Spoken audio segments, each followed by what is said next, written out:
Hi. Okay. Information overload is something that's happening. I think there's like a shift in our awareness, right? Because there's more talk about how we manage our nervous systems and how we regulate our emotions and healing from trauma. So even as I go into that, healing from trauma, it's really interesting the kind of narratives that get pushed out in our society. And then when we look at the framework, like the historical framework of how we've come to be where we are now, and then the full awareness and a kind of admittance that we're being gaslit and or manipulated by the media, and that we're dealing with a kind of widespread sort of toxicity and parasitic disease among us all that are kind of interwoven in the systems that allow us to live here, right? Or the systems that we're all meant to abide by, but they're really like dark and twisted. And so more people are like, wait, I don't want to abide by those systems. And then that brings us back to like harmonizing, obviously resolving our own personal karma, connecting to the planet, the earth, the water, right? The birds, the bees, the trees, and endeavoring to remember um, what things like colonialism tried to kind of erase, right? And then reframing, so we get more and more people not worshiping celebrity anymore. We get more and more people leaving corporate jobs that don't align with their heart and soul, or like soul destroying. It's funny, these expressions. And we disenfranchise and step back and step away from media consumption, and endeavoring to really use critical thinking with anything that we're engaged with on a screen, right? Because that's a artificial intelligence. It's entertaining, it's distracting, it can be fun, it can be useful, and yet we want to be really, really discerning with the energetics that we're consuming. Because I would say for a lot of us, kind of in the new paradigm energies are working from the heart and endeavoring this healing. It's been obvious for a long time, but now we have more of the masses of humanity awakening to the corruption, seeing it for what it is, recognizing the truth, and the kind of, if you follow the thread of where the money goes and who owns what and who's buying what now, and how a lot of this is, yes, the spiritual warfare, but it's war everywhere, right? Like, we're one being enslaved through propaganda and being mentally manipulated via our mental programming via the media and all of our devices. And yet, I mean, has been ongoing war, and there still is war, and that points to foreign policy, and that points to, again, a kind of inherent narcissism within the colonialist capitalist structure that is all like intertwined with regards to like female oppression, isms, all the isms, all the ways to divide and conquer us as a humanity on this planet. So, we're kind of being hit from lots of angles, but that's part of the efficacy and profundity of spiritual practice, which every single one of us has access to. And spiritual practice doesn't look like anything. There's no one way. It's just like feeling and sensing and observing yourself, and then interacting with the world and figuring out what feels good for you, what lights you up, what doesn't light you up, what path alights when you're wanting to move towards it, which one doesn't. Straight up, for the majority of my life, like certainly since my early awakenings, I have no desire to like worship celebrity, even though my world, my society kind of conditioned me to think that those people are special and those people are better than. But my deep truth and knowing was like, no, my empathy was like, every single one of us exists, therefore we matter, therefore it's important. Like, as in, we're all everything and nothing. We're all the full spectrum of the light and the dark. It's just a choice point of expression. Hence, where we talk about shadow work, the point of becoming aware of our own shadow is that so it doesn't have control over us, right? It doesn't, we're not like, to me, people have to use violence and force, are kind of energetically not aware. They're weak in many ways, right? Because they have to exude that force rather than regenerating from within self in the regenesis to then manifest the reality. And it's a wild right to manifest in earnest, not what you've been conditioned to think you want, but actually what your heart is here to, and how it's here to serve, right? And you can say serve to other, but really we're only ever in service to self, because we're the only ones that can actually kind of like to know thyself. That those sort of fundamental primary teachings. And when you know yourself, you want to be kind to others, right? Because you're constantly working. And or when we're not very kind to others, this is where nonviolent communication and knowing how to repair, knowing how to work through things, if that is a desire, hence knowing the self. um you get this idea of like the second coming, or Christ consciousness coming in, and and that really is about our ability to choose. And things like meditation or mindfulness work simply allow us a little bit of distance between our reaction versus holding space for reaction, and being able to see from lots of different points of view and respond accordingly, like actually align ourselves to a perspective of love. Oh yeah, that was like the juicy bit. I knew I wanted to like share something.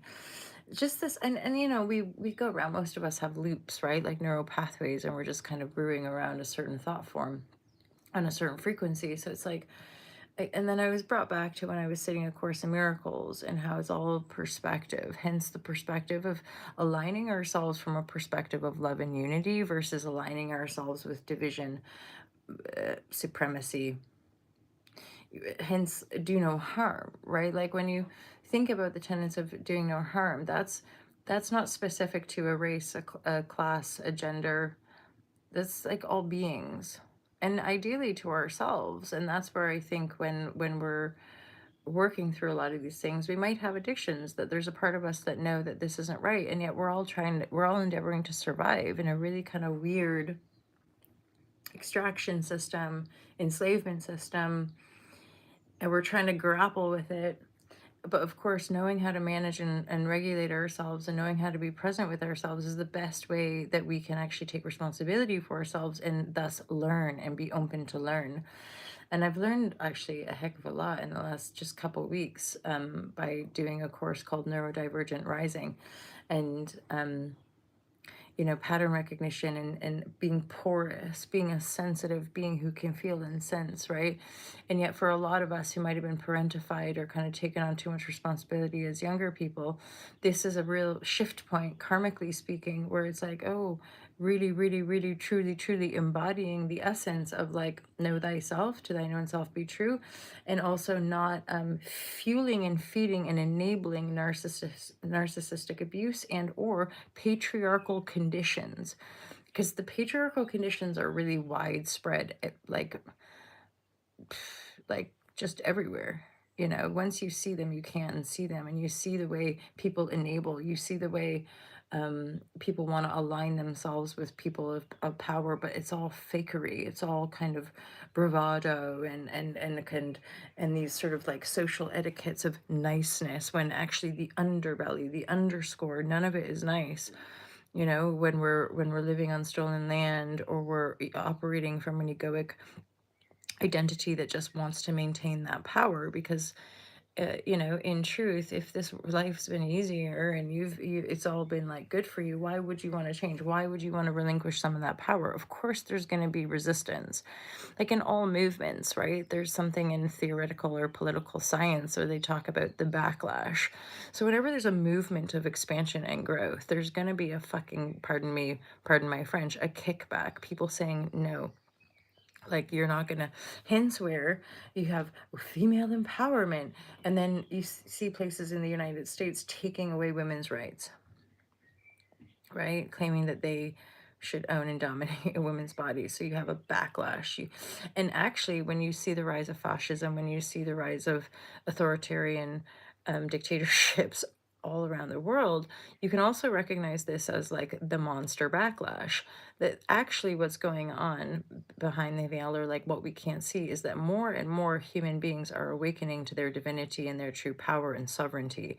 Now, that awakening is shining light to the point that these these darker forces are like, "Roar, we gonna get you, we're gonna get, you know, the backlash. They're rising up. But what's happening with this turning point in our human history, in the historical context, as we heal more of the collective shadow, is that um it's it's not as powerful, even though it's as ugly and it's tormenting, and we're seeing more of the deep dark dank awful gross, like, oh, ha.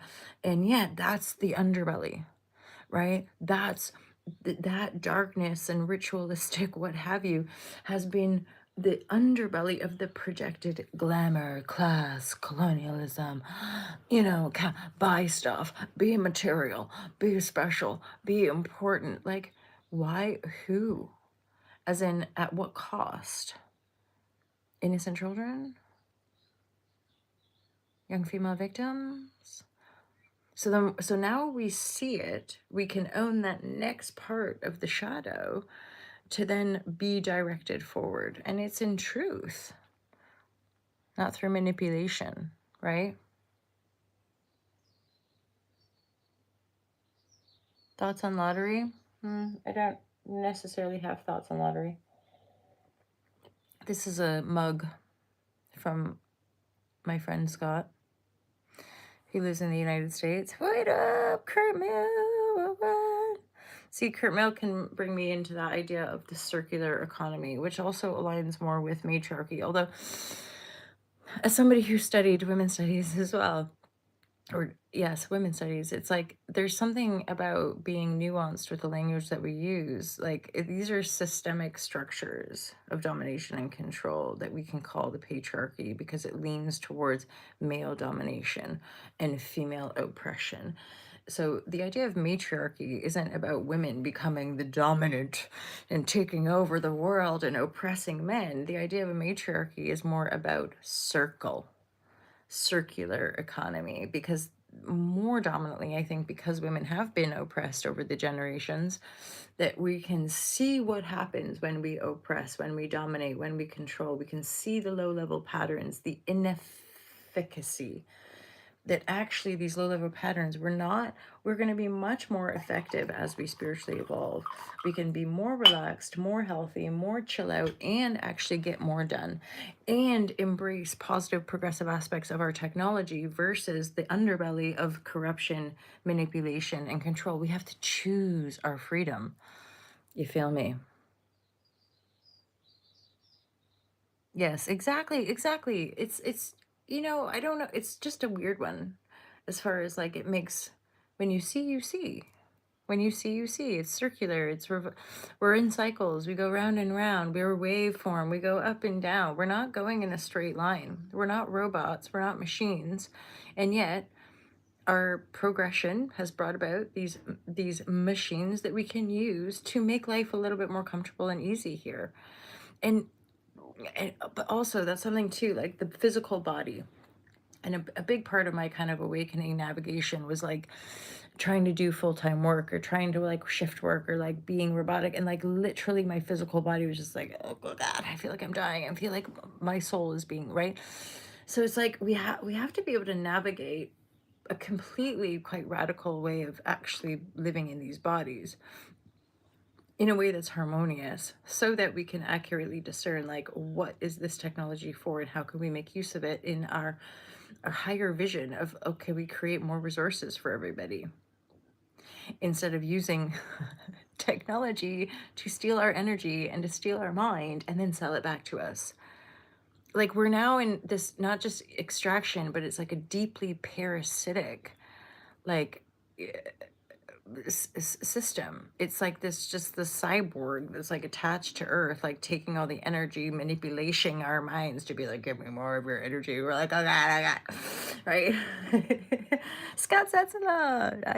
So I was doing a reading for a client. Whilst I was doing my reading for my client, she dropped in a message. Scott, I literally was just saying your name because I'm drinking out of your mug this morning that you gifted me, and then I'm like, and then you show up. So it's like, oh, the telepathic airwaves are alive and well with this one this morning. Okay, that's great. There's nothing quite like having a coffee at 4 in the morning. It's not 4 in the morning, but I woke up at 4:30, which is actually late. The last week, I've been up early, like at 1, 2 in the morning, just work in the middle of the night. But there's this little weird rebellious part of me that likes it. I'm like, oh, I like the fact that my patterning doesn't align with anything of the old paradigm. I sleep when I want to sleep. I do this flow. I do the flow. I try, I try. I try to look after myself and do things that, go up to the top and meditate. I go take my mom to the sauna. FYI, straight up grand rising to my friend Scott Tesla and Kurt. But so you might know it's coming up to a year that my mom had a major heart attack. Now, she's been on the path. She edited my book. She's doing some inner work. She was my mother, so like I remember growing up with her, and it's life. There were challenges, like all of us. But my mom had a major heart attack, nearly died twice. Major, like they're like, oh shit, a little 70-year-old, like, oh, and she survived. And as it happens, I, long story short, we weren't in communication. We weren't chatting. And the survival from the heart attack brought us back together.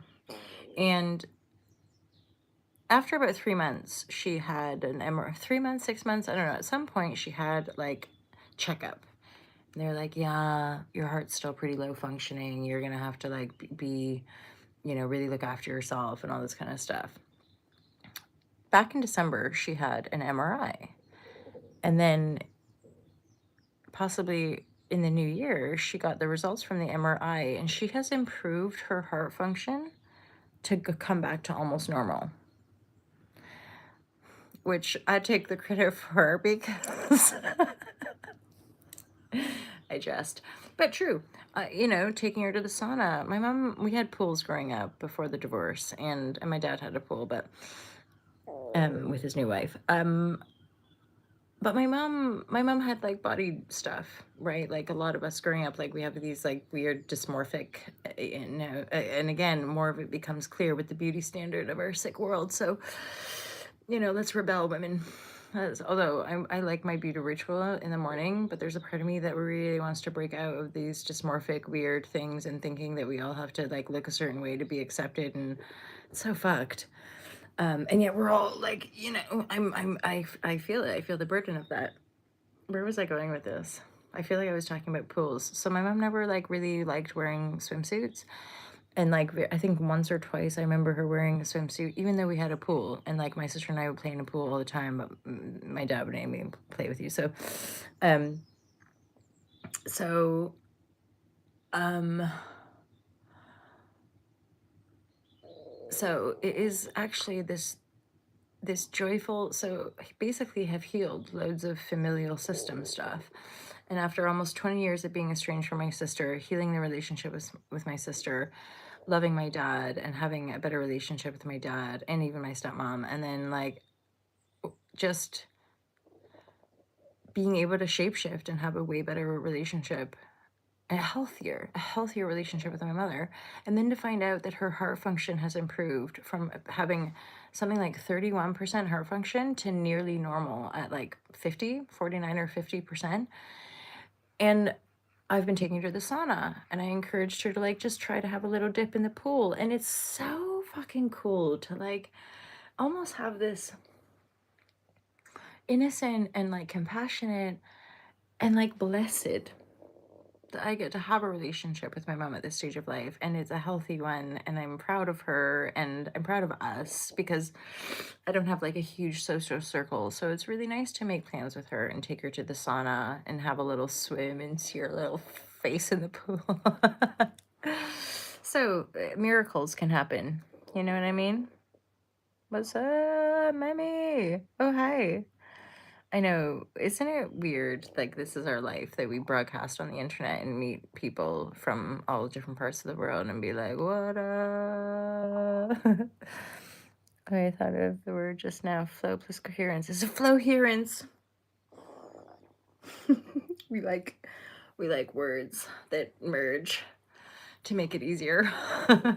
Oh, flow current. Wait, flow herence. I might have to work on that one a bit there, Kurt, but I don't remember the moon landing. I'm not sure when that happened, actually.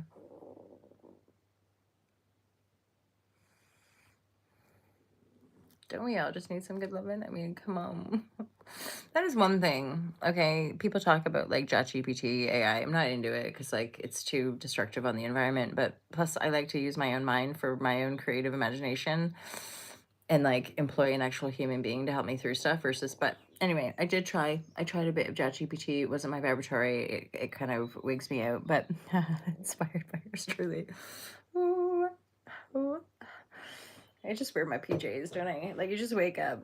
I should really could just call these sessions like hang out in bed with me, because that's where we are. Uh, oh, thanks. See, that is what I kind of dig on at this stage. All these many years later, and having a bit of break from doing live shares is like, not being triggered, like not feeling anything one way or another. Obviously, some of you have been here for years, and I feel like some of you I actually know personally and have met. Some of you I just connect with and energetically align with. Um, but it's really interesting to read the comments like, you don't use your own mind. You're so dishonest. You even lie to me. Because I'm at this point where it's like, even receiving that, it's just like, interesting. That's interesting perspective. I could reflect on that. Because what was it? Somebody in another live share said something, and I really genuinely took it on board. Like they're like, "Oh, you're pathetic and you're privileged," and I kind of received it. I was like, "Yeah, I mean, like I can see it from that perspective." Um, and I like, and then I just actually in this moment feel like a bit sad. I'm like, "Are you angry?" So, you know, like I say sorry, but I'm not genuinely sorry because I don't know you, and I'm not like I'm just in my bedroom, like sharing stuff on the internet.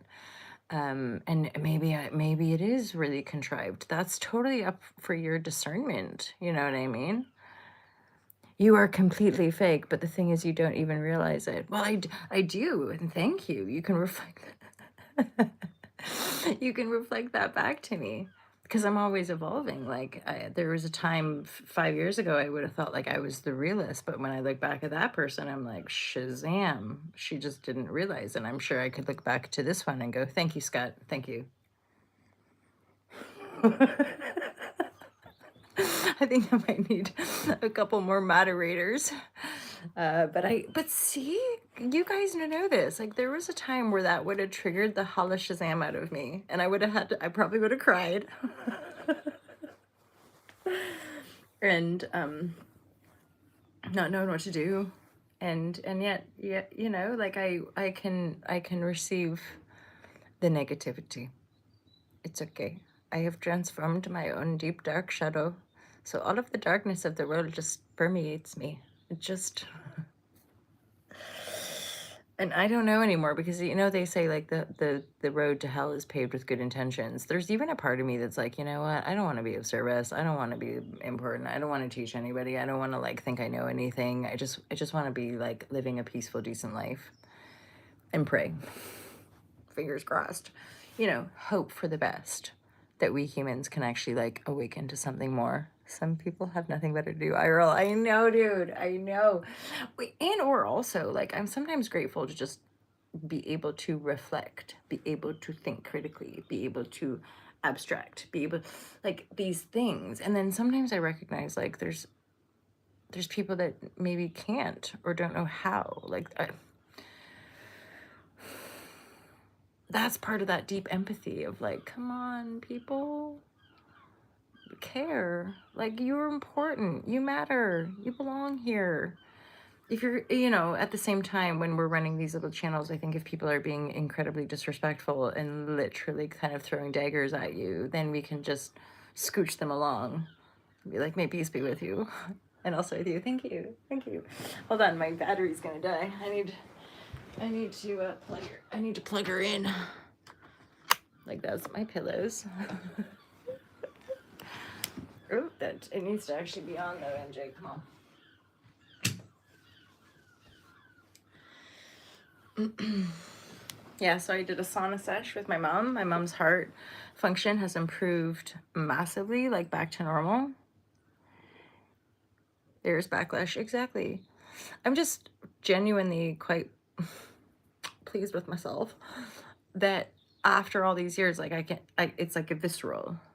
You feel me? As far as like 7 years ago, 8 years ago, yeah, very different landscape when people would come on here and I don't know, like push back or that it would really hit me and I'd feel awful. So it's really interesting now to come back very recently to doing more live shares, and like not feeling that. Just it's like positive, negative is like, aha, interesting. And then there's people there that are like, hi.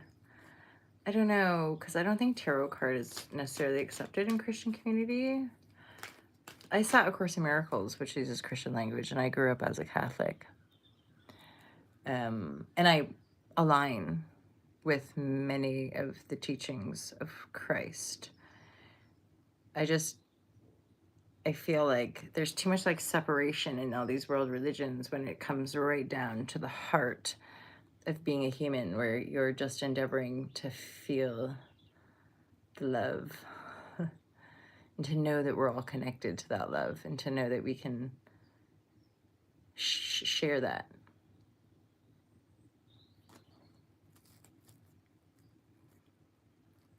Like, we all deserve to be here, every single one of us, you know, and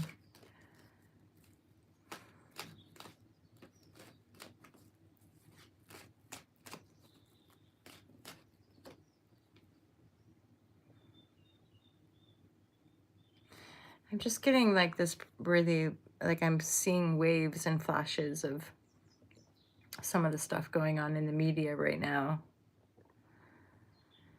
And even think of a few months or years ago, even when there was like stuff, lots of scandalous stuff going on in the music industry. And, you know, keep lifting the lid on the Pandora's box, as it were, because every industry and pretty much every institution is anchored in a kind of dark history of kind of ritualistic abuse and enslavement. There's something in our soul, right? Like there's something just deep within us, in our soul's essence, in our spark or aliveness that we want to become familiar with, because it helps to direct our purpose here, right? Like the purpose that we contain is within us in the experiences that we're having, but we kind of want to deconstruct it to the common denominator of our existential light, and then reframe the systems to align with that variety. So there's a unified acceptance of variety rather than a sort of homogenistic trying to get everybody hegemony, or like, what's that word? You try to get everybody to conform and abide by, which would be maybe okay if we're all getting fed and housed and there was more sharing and caring. But when there's so much a lack of empathy and lack of unity kind of recognition, where again, just too much abhorrent violence, and then destruction and extraction of the actual planet that we all share, you're like, now you think of like that quote. I think it's a quote from the Bible, the Bible, the Bible. The meek shall inherit the earth. I think about the eclectic mix of people that I have met along the way. And you know, like, because I've traveled on my own for so long, like often I'd find myself in these situations where I'd meet like the village freak, or like, or I'd have a conversation with somebody on the street. And like sometimes those were the wisest, if not like often. Those encounters were little specks of wisdom by the hermit. Oh, look, like the village hermit, the one that people don't really talk to, but they're around. They maybe look a bit funny. So being that open, and I remember one time way back in the Dizzy when I still drank alcohol and I was hungover badly, and I went to Waterstones. I went to a local like bookstore because I think that was like my therapy. When I'd be really badly hangover, I'd go to the bookstore to find some self-help books because my life was not great. Or I knew that like the drinking and the partying and stuff was problematic for me. So I'd like go to Waterstones and like wander around and like look for all the self-help, be like, how do I help myself? Because I was poor. I was always poor, so it's not like I could afford to go to rehab or afford to take time off work necessarily. So but I can remember walking in the Waterstones like in that kind of foggy hangover feeling. And I'm in the self-help section. And this dude out of nowhere just walks right up to me and says, all the answers are already within you, and then walks away. And then, like, in my spirit, I'm like, I know. Like, I don't need these self-help books. I know that it's there, but hey, hi, Marit. Good morning from Sweden. I have seen you with John and Viviane. Whoa, whoa. I do believe, actually, I have to reach out to John because I'm actually meant to be going, doing another live with them on Monday, but I'm going to be late because I have a session right before their live stream and we're a little late. And so it's knocking on. In grief, you have also those foggy feelings. Oof, grief is so heavy. Grief, betrayal. It's like this it's like a kind of being washed out, isn't it? And the interesting thing with like healing on an emotional level is like you just have to walk through the flame. You don't know. It's not like, okay, if I sit here and just cry for 20 minutes, then it will be done and over. It's like this, yeah, all this releasing. And then often I think with grief and betrayal and really deep, dark emotions, you almost get to the other side just like, now what? Because I don't, like, I'm still trying to reframe, like, what do I enjoy? And, like, what do I want to do? And because, like, I just kind of feel like I have this blank canvas. Because so much got washed out, you know? Thank God, like, there's certain things that I enjoy still, like, shooting the shit.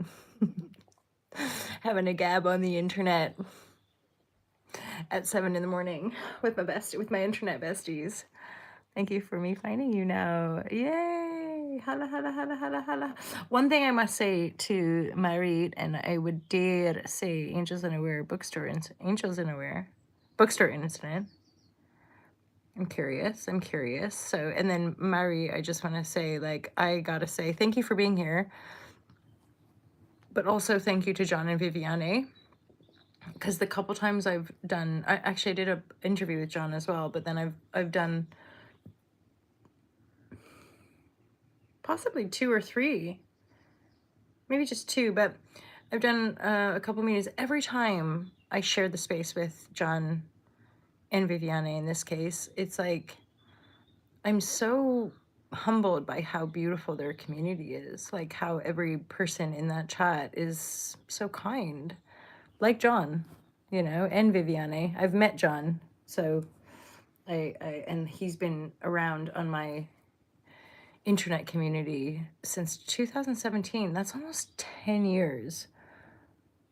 And yeah, he's his own little edge, really. So, Mari, thank you for sliding over here and kind of interconnecting this web of loving creators, right? I hope that you're having an all right Sweden, so it's morning time for you as well.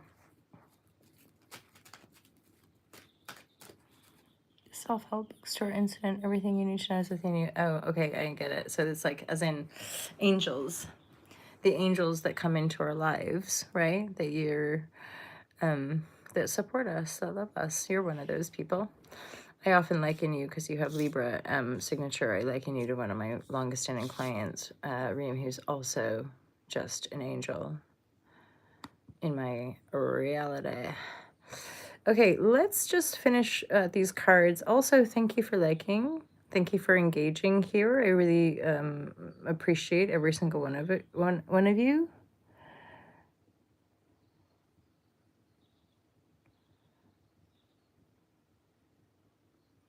Thank you. Okay, so hermit mode would be that deep reflection, maybe a bit of alone time, sacred solitude. Some of you might be walking around, walking away. Some of you might be walking away from some kind of financial offer, or like consolidating, like something about consolidating some of your finances, or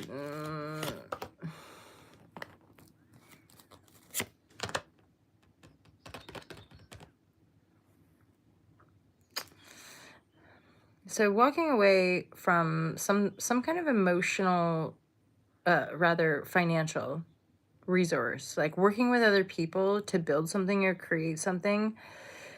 The hermit would be like, after pulling away or after having some time out from the situation, you might decide to walk away from the situation.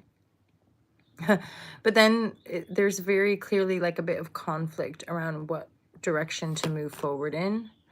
Healing. Oh, that makes me like feel kind of bittersweet. But there is work ahead. There's work ahead, and it's bigger, it's more. Like, you'll be able to generate more income or more stability here. But as you're walking away, there could be a bit of doubt. There could be a bit of like, oh God, should I go back, or like, should I move forward? But there's definitely, with the Knight of Cups moving toward the Star card, I'm really getting a sense of like healing.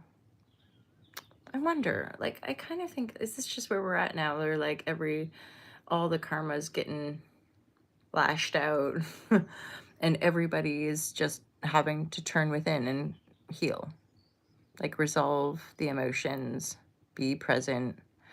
Hermit, like, I'm just continually amazed at how much time I've spent on my own these last few years. And for a long time, I think there was resistance or shame around it.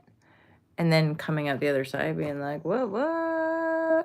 It's radical. It's amazing, actually, in many ways, that I've been able to work through so much. And then come out just feeling like, okay, like, it's okay, MJ. All right. Ooh, cheers. Okay. Ooh. Oh, look, 9 of Cups. Look, it just is like, oh, 9 of Cups is feeling really good about our, who we are. You know, 9 of Cups. We're feeling all right. Look, all these cups. Look at all these emotional things we've been through. Look at all these little, it's like betrayal, grief, expansion, new love, just broken heart, resilience, like, just like all of these sort of like emotional triumphs that make us the proud person that we are, or make us the person that can stand in who we are. And like, just be, just like, okay, you're okay. You're just this innocent human with a bunch of conditions that you can do with unpacking, transforming. You know, this is like, when we don't transform our own shame, we can often end up acting out in shameful ways. And then that's part of the whole like narcissism and gaslighting and all that kind of stuff, is people act out doing shameful things, hurting other people, but deny it. So this is part of the exposure of collective karma, is like, we're not denying anymore. I see you. I see you, baby. Shaking that ass. Oh dear. Hey, what up, Chris? Good morning. You will have clarity. So as you might feel a bit like, oh my God, what direction do I go in? Plus we have like an eclipse coming up, but you're going to put the work in, and there will be some healing that then leads to like a kind of new beginning, or a clear like, aha, that's the new beginning, that's the thing I want to move for. And then the death card here, it really does give me that sense of like, we are definitely in renewal, we are in a rebirth, we are like Saturn and Neptune conjuncting at the beginning of, at the very, very beginning of Aries is like collective celestial earthly rebirth. Like, guess what? Those old structures suck. We're not going to uphold them anymore. So what are we, dreamy Neptune? What are we going to visualize and project into the future so that Saturn can come along and help us out with all the karma that we've cleared to create that which we're designed to build, new paradigm, old dying.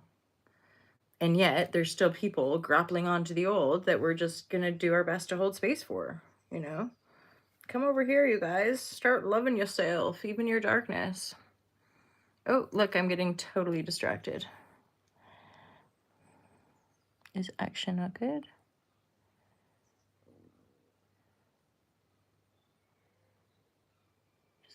Let me just pull a card for that. And then I'll close her down. So thank you for that question.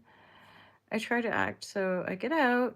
Is it right for me, please? What does the card say? Anything? So is it...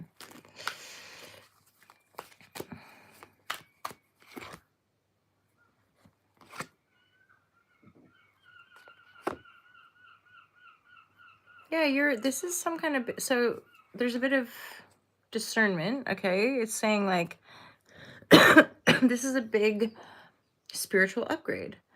So there are times where, especially if you're like alone, but feeling good on your own, you know, where you can luxuriate self-care, you can luxuriate writing in your journals, you can luxuriate maybe a bit of research, there's so much we can do now, right? Like on your own, where you're like feeling good about who you are. At the same time, there is a cycle completing. So you might be in that kind of liminal transformational stage of rebirth where the old is gone, but there's nothing brand new. And so you're just like, eh. But there's creation going on within you, right? So this is like a container of energy. She's burst through into this new dimension, but the old one is still there. So she's still kind of like energetically connected. But in this space, it's like, well, now what? You get to choose, right? Who you're going to be, how you're going to show up, or how do you want to feel? Just different practices. Instead of the grind, now we can like spend time getting to know who we are, spend time feeling into things, spend time creating. So this is just, I'm kind of getting a bit of an excitement, feel like this is cool, this is good, this is exciting. You're kind of regenerating and getting more of your creative life force back, because the key is yours.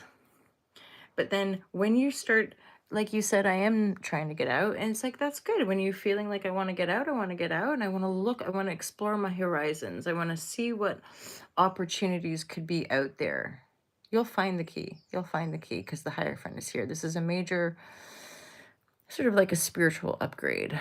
Like you're becoming more aware, you're growing, and then eventually life will reflect back to you the direction, and you'll know. Trust that you'll know. I'm going to leave it there, you guys. My phone battery's running out, so that's going to be us today. Have a wonderful day. Have a great weekend. Join my Patreon community if you want to join us when I share these live links at least once a week with my Patreon community. We can have interactive shares there as well, and a little bit more focused guidance for just my patrons. Have a wonderful weekend. Thank you so much for being here, and I'll see you next time, you guys. Take care. Peace out. Nice seeing you, Kurt, as well. Oh yeah, did you hear that? Nice seeing you too. Have a great evening. Sleep well, my friend. And Scott, obviously. Obviously, everybody.